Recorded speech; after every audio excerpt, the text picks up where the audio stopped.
DPC PDI Perjuangan Kota Semarang mengecam aksi pembakaran dan perusakan bendera PDI Perjuangan oleh aktivis Himpunan Mahasiswa Islam. Pembakaran bendera PDI Perjuangan diduga dilakukan aktivis HMI saat unjuk rasa membela akademisi Rocky Gerung di Cikini, Jakarta Pusat.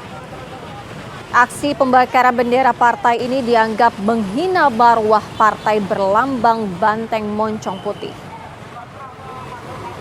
DPC PDI Perjuangan Kota Semarang juga mendukung Polda Metro Jaya dalam memproses laporan Badan Bantuan Hukum dan Advokasi Rakyat PDI Perjuangan Jakarta Pusat.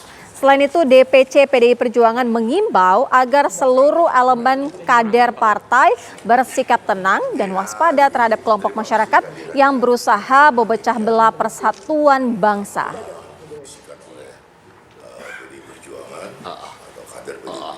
Mengecam tindakan pembakaran dan perusakan bendera PDI Perjuangan oleh aktivis HMI di Jakarta. Yang kedua, mengingat bendera partai ini adalah nafas dan simbol serta marwah PDI Perjuangan, maka kami menuntut aparat kepolisian untuk menindaklanjuti laporan terhadap peristiwa pembakaran dan perusakan terhadap bendera PDI Perjuangan. Pemirsa, sementara itu Barreskrim Polri mengusut kasus Rocky Gerung dengan pasal penyebaran berita bohong sesuai laporan ke polisi. Meski Rocky Gerung telah menyatakan meminta maaf, proses hukum terus berjalan.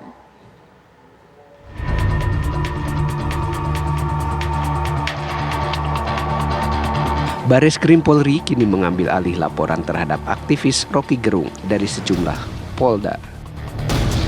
Penyidik mulai mengusut dugaan tindak pidana penyebaran berita bohong. Dilaporkan adalah terkait dengan menyebarkan berita bohong, kemudian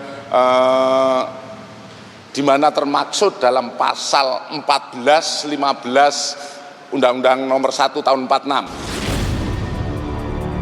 Salah satu pelapor mengungkap pernyataan Rocky Gerung yang memicu kegaduhan sehingga dilaporkan ke polisi. Menangkap dari uraian semua narasi kata-katanya Rocky Gerung itu, di situ ada berita bohongnya. Jadi bagaimana dikatakan bahwa Presiden Joko Widodo pergi ke Cina untuk menawarkan IKN ke orang Cina, kan kurang lebih begitulah ya. Terus kemudian dia hanya terus mempertahankan legasinya. Dia hanya memikirkan dirinya dan tidak akan pernah memikirkan diri kita, para buruh, pada waktu Rocky Gerung berbicara di hadapan aliansi para buruh. Sementara itu, pakar hukum Hibnu Nugroho menilai penyebaran berita bohong harus dibuktikan secara real. Bohong itu menimbulkan keonaran dan deliknya adalah delik material. Artinya ada akibatnya. Oleh karena itu, laporan nanti paling tidak harus didukung dengan bukti keonarannya seperti apa. Dan itulah. Kalau tidak ada keonaran agak sulit. Nah, saya kira dari kejadian-kejadian yang ada di beberapa wilayah Polda itu termasuk keonaran atau tidak. Ini perdebatannya di situ nanti. Menyusul terjadinya kontroversi, Rocky Gerung memberikan klarifikasi dan menyampaikan permintaan maaf. Poin saya adalah, sekali lagi saya garis bawahi, saya minta maaf karena peristiwa itu membuat perselisihan ini makin menjadi-jadi itu. Itu intinya tuh. Dan tentu ini berbahaya di dalam tahun-tahun berikutnya. Kenapa? Karena di belakang kasus ini berbagai macam kepentingan ngincar untuk mengeksploitasi itu. Bagi pelapor, meski Rocky Gerung meminta maaf, tetap dibutuhkan kepastian hukum ada atau tidaknya tindak pidana. Kontroversi pernyataan Rocky Gerung terjadi saat dosen filsafat UI tersebut menjadi pembicara di hadapan para buruh di Bekasi, Jawa Barat. Tim TV One mengabarkan. Prabowo Subianto menilai pernyataan Rocky Gerung tentang Presiden Joko Widodo adalah keliru. Prabowo mengaku mengetahui sosok Joko Widodo yang bekerja untuk kepentingan bangsa. Prabowo juga menyatakan sebagai akademisi, Rocky Gerung tidak boleh memakai kata-kata yang dianggap berita bohong. Iya, saya kira itu ya keliru ya menurut saya ya, secara seorang intelektual, seorang akademisi, walaupun punya pandangan yang dia yakini, tapi tidak boleh pakai kata-kata yang seperti itu. Menurut saya masuk kabinet, saya lihat Pak Jokowi dari dekat, saya menterinya beliau, saya melihat keputusan-keputusan beliau, saya lihat pengarahan-pengarahan beliau, semuanya untuk kepentingan bangsa dan rakyat. Ya tapi saya kira beliau, Pak Roky Gerung, saya kira juga sebagai sebagai akademisi, sebagai ahli filsafat, seharusnya ya tidak seperti itu. Saya kira gegabah.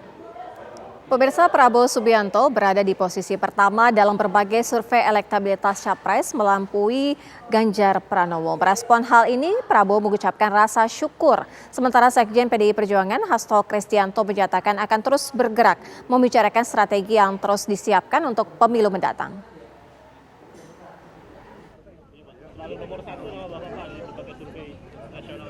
Ketua Umum Partai Gerindra yang juga menjabat sebagai Menteri Pertahanan Prabowo Subianto menempati posisi pertama dalam berbagai survei elektabilitas calon presiden 2024. Prabowo yang diusung Partai Gerindra sebagai capres mengucap syukur atas survei nomor 1 dirinya. Gimana Pak? Alhamdulillah. Semakin yakin satu putaran Pak di 2024 Pak. Kalau perkataan PSI kemarin dianjurkan apakah ingin mencari ini Pak? Dukungan juga Pak? Alhamdulillah. Ya. Sementara itu merespon elektabilitas Prabowo yang selalu nomor 1, Sekjen PDIP Hasto Kristianto justru malahan memuji Presiden Jokowi yang mampu membuat siapa saja yang dekat dengannya sumringah.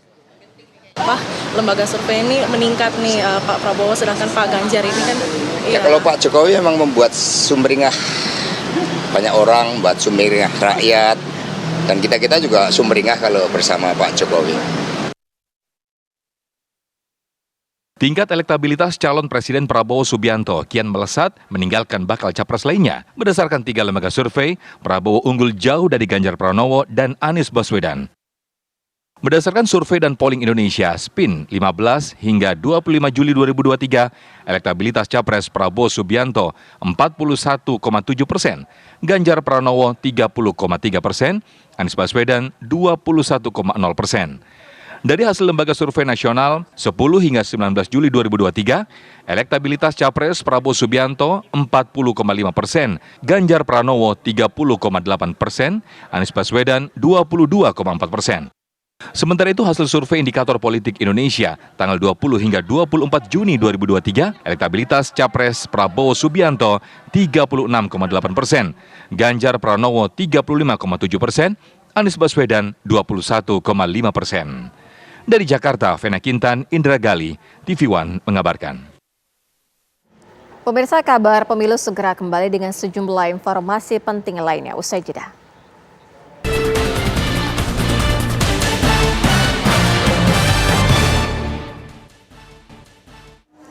Pemirsa, Prabowo Subianto dihadiahi 2 cenderamata dari para mahasiswa Universitas Pembangunan Nasional atau UPN Veteran. Pemberian tersebut diterima Prabowo usai memberi pembekalan pada mahasiswa baru.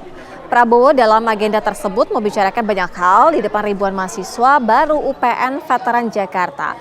Selain menyoroti sejumlah isu terkini, Prabowo juga memotivasi para mahasiswa untuk bekerja keras dan semangat belajar. Mengajak mereka mengenang jasa para pahlawan.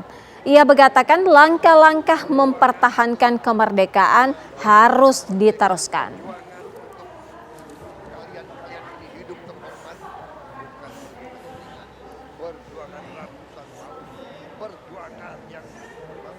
Bakal calon Presiden Koalisi Perubahan untuk Persatuan Anies Baswedan belusukan ke Kampung Nelayan Panarukan, Kabupaten Situbondo, Jawa Timur. Di depan para nelayan, Anies menyerap semua permasalahan yang dialami warga.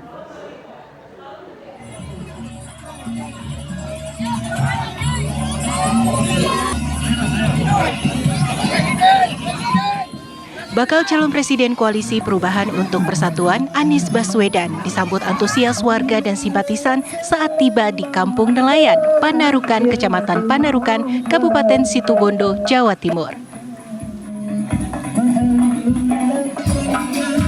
Tidak hanya meneriakan hidup calon presiden, para simpatisan juga berebut foto dan bersalaman ke Anies Baswedan. Di kampung nelayan ini, Anies Baswedan menyapa warga dan simpatisannya dengan melakukan tanya jawab permasalahan bagi warga pesisir pantai. Pertanian, perikanan, perkebunan, peternakan itu yang memastikan makanan itu sampai di meja makan di seluruh rumah tangga se-Indonesia. Tidak bisa dianggap sepele dan dibiarkan tanpa ada ikhtiar membereskan dengan benar. Saya kira itu saja Bapak Ibu sekalian yang bisa saya sampaikan. Kegiatan ini adalah rangkaian belusukan Anies setelah sebelumnya mengunjungi pasar setempat. Anies menampung dan berjanji saat nanti menjadi presiden akan segera menyelesaikan permasalahan warga pesisir. Yang dikenal sampai sekarang. Dari Situbondo, Jawa Timur, Heri Sampurno, TV One mengabarkan. Presiden, insya Allah. Ganjar Pranowo sowan ke kediaman pengasuh Pondok Pesantren Kauman di kawasan Pecinan, Lasem, Rembang. Dalam pertemuan itu, Ganjar dan Kiai Haji Zaim Ahmad berdialog terkait toleransi beragama.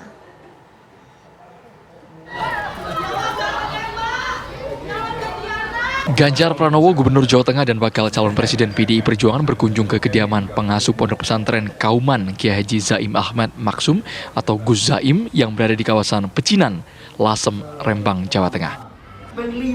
Ganjar diajak masuk dan ngobrol lesehan di kediaman Gus Zaim dengan ditemani kopi serta camilan khas Rembang. Ganjar dan Gus Zaim banyak berdialog terkait toleransi beragama. Berbeda sukunya, berbeda agama, dan itu biasa saling tolong-menolong. Kita mesti belajar dari Lasem ini. Pondoknya menarik karena berada di dalam lingkungan pecinan. Dan masyarakatnya menerima dengan sangat baik, saling berinteraksi dengan baik. Ini contohnya top. Ya. Sejak ditetapkan sebagai capres PDIP, Ganjar mulai rutin turun ke berbagai daerah. Selain menyapa warga, Ganjar juga sowan ke berbagai tokoh agama. Dari Rembang, Jawa Tengah, Abdul Rohim, TV One mengabarkan. Pemirsa, kabar pemilu segera kembali usai jeda.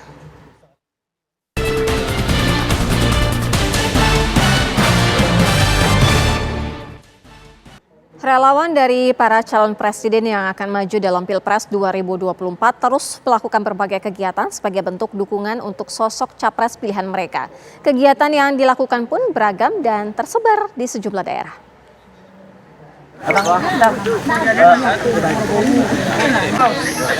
Relawan Mas Bowo melakukan sejumlah aksi permainan bersama warga di beberapa tempat di kota Solo, Sumatera Barat. Ada 3 tempat seperti Kelurahan Kampung Jawa, di Jalan Maharadin, serta di Kelurahan Tanah Garam. Mulai lomba tarik tambang yang dilakukan emak-emak, sepak bola berdaster hingga senam massal. Relawan Mas Bowo juga membagikan sembako bagi warga setempat. Kritik saya Ganjar. Sukarelawan Krivisaya Ganjar membantu mempromosikan para pedagang UMKM sekaligus mensosialisasikan sosok Ganjar Pranowo kepada warga kota Palembang, Sumatera Selatan. Relawan Ganjar mendatangi tenda-tenda pedagang kaki lima di Kecamatan Pelaju. Mereka terlebih dahulu mengajak para pedagang berdialog untuk mengetahui kondisi penjualan selama ini. Kemudian memborong produk makanan minuman dari para pedagang untuk dibagikan kepada warga yang melintas.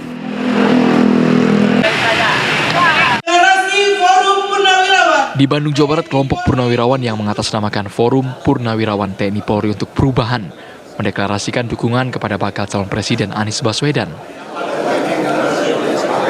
Dukungan diberikan kepada bakal calon presiden 2024 Anies Baswedan sebanyak 315 purnawirawan di Jawa Barat. Anies dinilai orang yang paling tepat untuk bisa membawa perubahan bangsa Indonesia ke arah yang lebih baik. Untuk ikut memenangkan Jawa Barat. Tim TV One mengabarkan.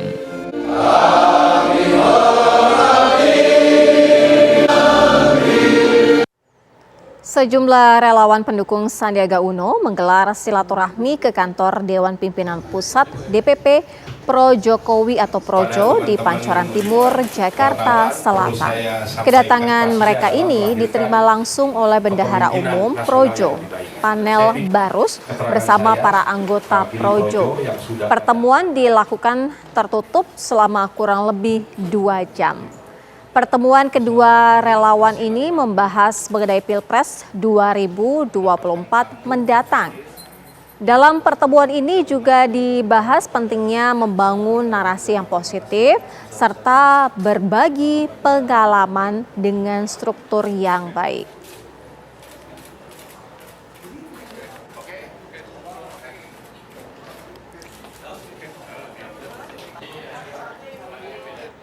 Mahkamah Konstitusi menggelar sidang lanjutan mengenai usia minimal Capres dan Cawapres. Sidang mendengarkan keterangan Partai Gerindra serta Perkumpulan untuk Pemilu dan Demokrasi atau Perludem. Ini merupakan sidang lanjutan uji materi Undang-Undang Pemilu Nomor 7 Tahun 2017 tentang pemilihan umum yang berbunyi persyaratan menjadi calon presiden dan calon wakil presiden adalah salah satunya berusia paling rendah 40 tahun.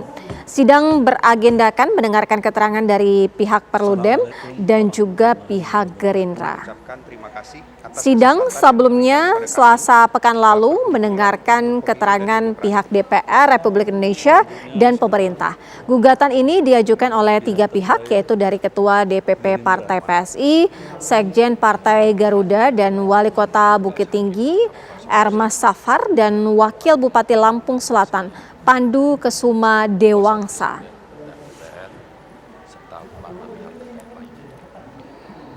Pertama-tama kami mengucapkan terima kasih.